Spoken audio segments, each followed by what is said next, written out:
You ask Tiger to calculate. This deals with finding the midpoint between 2 points. The midpoint between the 2 points is 12, negative 39.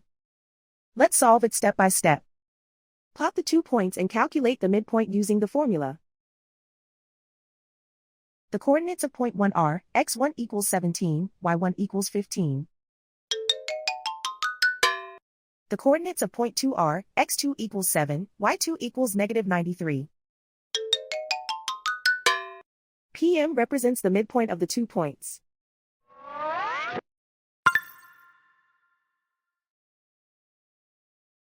Use the x values in the midpoint formula to find the midpoints x.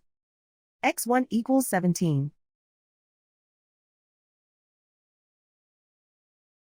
x2 equals 7.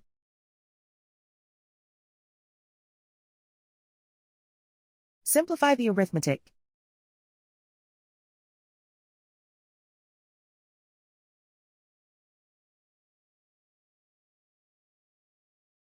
Use the y values in the midpoint formula to find the midpoints y.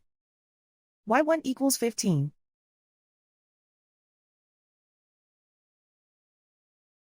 y2 equals negative 93.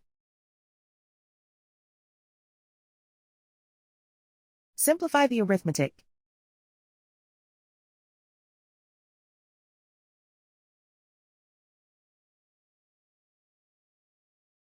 And so, the midpoint is 12, negative 39.